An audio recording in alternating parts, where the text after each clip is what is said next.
네, 우리를 사랑하시는 주님이 변함없이 우리와 함께 하십니다. 오늘 말씀은 출애굽기 5장 1절에서 9절입니다.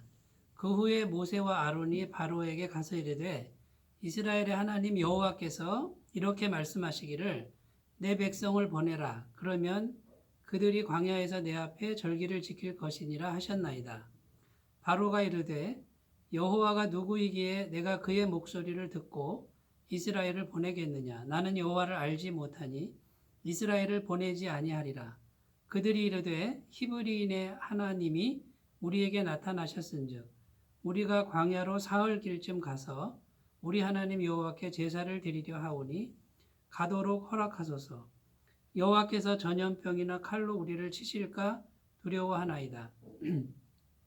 애굽 왕이 그들에게 이르되 모세와 아론아 너희가 어찌하여 백성의 노역을 쉬게 하려느냐. 가서 너희의 노역이나 하라. 바로가 또 이르되 이제 이 땅에 백성이 많아졌거늘 너희가 그들로 노역을 쉬게 하는도다 하고 바로가 그날에 백성의 감독들과 기록원들에게 명령하여 이르되 너희는 백성에게 다시는 벽돌에 쓸 짚을 전과 같이 주지 말고 그들이 가서 스스로 짚을 줍게 하라. 또 그들이 전에 만든 벽돌 수요대로 그들에게 만들게 하고 감하지 말라. 그들이 게으름으로 소리질러 이르기를 우리가 가서 우리 하나님께 제사를 드리자 하나니 그 사람들의 노동을 무겁게 함으로 수고롭게 하여 그들로 거짓말을 듣지 않게 하라. 아멘. 오늘 말씀 1절에 보면 모세와 아론이 바로에게 가서 담대하게 말합니다. 이스라엘의 하나님 여호와께서 이렇게 말씀하셨습니다. 내 백성을 보내라. 그러면 그들이 광야에서 내 앞에 절기를 지킬 것이니라. 이렇게 말씀하셨으니 이스라엘 백성을 보내주십시오라고 담대히 말합니다. 여러분 한번 생각해 보십시오. 지금 바로는 이집트의 왕입니다. 애굽의 왕인데 이때 당시 애굽은 미국과 중국을 합친 것과 같은 세계 최강 대국의 왕이라는 것이죠. 그런데 모세와 아론은 83세고 모세는 80세인 연로한 사람들, 힘도 하나도 없는 사람들이 이 엄청난 왕 앞에 가서 담대히 말합니다. 그런데 이렇게 말하는 것이죠. 여호와 하나님의 말씀입니다라고 말하는 겁니다. 우리가 불신자에게 가서 하나님이 말씀하셨다라고 말했다고 한번 생각해 보십시오. 그 사람들이 어떻게 반응하겠습니까? 하나님이 어디 계신데? 라고 말할 것이 분명하지 않습니까? 그런데도 이 모세와 아론은 담대하게 이렇게 선포하고 있습니다. 자, 이런 담대함, 또 이런 용기는 도대체 어디서 나오는 것이냐라는 것입니다. 지금 모세가 처음에 하나님을 만났을 때 어떻게 반응했습니까? 나는 자격이 안 되는 사람입니다. 나는 말도 할 줄 모릅니다. 나 말고 보낼 만한 다른 사람을 보내십시오. 이렇게 믿음 없는 소리를 했던 이 모세인데 이제는 실제로 바로 왕 앞에 딱 서서 담대하게 말하는 모습을 보여주고 있습니다. 모세의 믿음이 점점 자라난 것이죠. 그동안에 하나님을 계속 만나왔습니다. 하나님과 대화했다는 것이죠. 이 대화는 하나님의 영광의 임재가 모세의 심령에 스며들었다는 것입니다. 물이 들었다는 것이죠. 하나님의 영광 안에 그 영광을 체험한 사람은 심령이 이렇게 변화됩니다. 강하고 담대함으로 변화된다라는 것이고요. 모세는 하나님의 기적을 실제로 경험했습니다. 자기 손으로 뱀도 만들고 문둥병도 경험하고 또 문둥병도 낫는 하나님의 권능을 경험한 것이죠. 이런 경험을 통해서 모세는 믿음이 점점 자라나고 있습니다. 그러므로 이런 담대한 믿음은 하나님과의 실제적 만남이 있어야만 생겨난다라는 것입니다. 여러분, 오늘날 하나님은 우리와 어떻게 실제 만나고 있습니까? 성령 하나님께서 우리 영혼에 들어오셔서 성령으로 거듭나게 하십니다.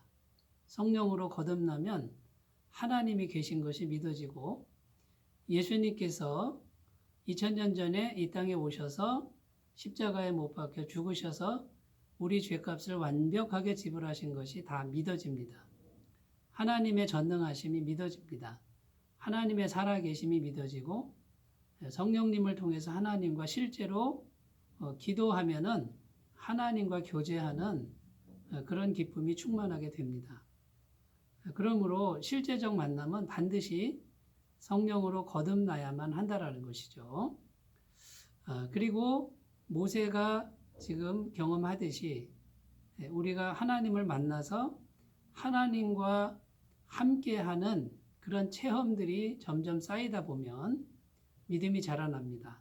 그리고 우리가 소원을 아뢰고 기도했을 때 하나님이 응답하시는 그런 기도 응답의 체험들이 점점 쌓이기 시작하면 이제는 하나님이 정말 살아계시는구나, 그분은 전능하신 분이구나 라는 것이 확실하게 믿어진다라는 것입니다.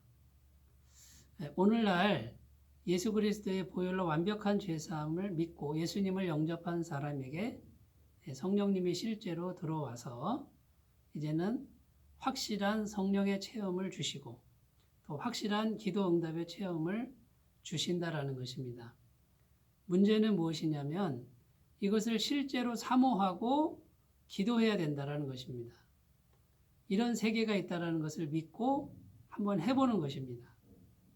그럴 때 분명히 살아계신 하나님을 경험하게 되고, 이제 우리의 믿음은 누구 앞에 서서라도 하나님은 살아계시고 하나님은 말씀하셨다라고 하는 모세와 아론처럼 담대한 신앙의 소유자가 된다라는 것입니다. 사랑하는 여러분, 이런 체험들이 여러분 가운데는 있습니까? 요즘도 기도하시면 기도 응답의 체험이 지금도 있습니까? 한번 돌아보시기를 바라겠습니다.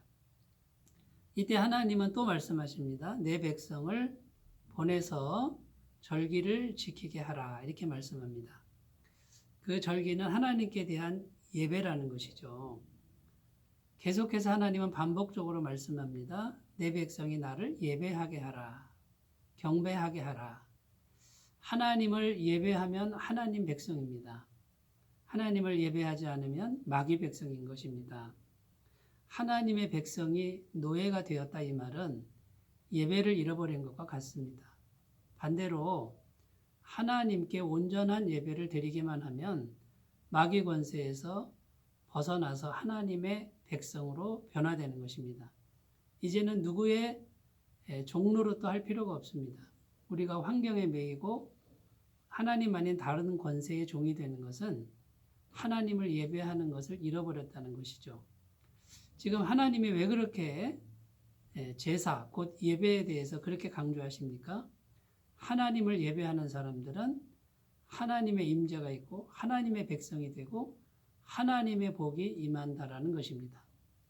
여러분, 예배를 잃어버리지 말기 바랍니다. 날마다 마음으로 예수님의 보혈을 의지하고 성령님을 의지해서 하나님과 교통하는 예배를 드리시고 또 하나님의 교회 예배를 소중히 여겨서 같은 믿음을 가진 같은 성도님들과 함께 하나님을 예배하는 그 소중함이 충만하시기를 바라겠습니다. 자, 오늘 말씀에 보면 바로가 꿈쩍도 안 합니다. 나는 하나님을 모른다, 너희가 게으르다, 그러면서 더 심하게 압제하는 모습을 오늘 보여줍니다.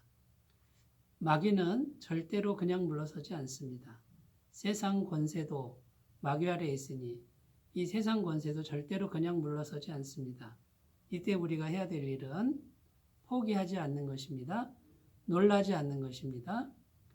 당연하다고 생각하시고 하나님을 의지하고 하나님과의 친밀한 관계를 가꾸시고 끝까지 전진하시면 반드시 하나님이 승리를 주신다는 것을 믿고 교회 일도 그렇게 하시고 또 자신의 관련된 모든 일들도 인내하면서 끝까지 나아가시는 귀한 은혜가 있으시기 바라겠습니다.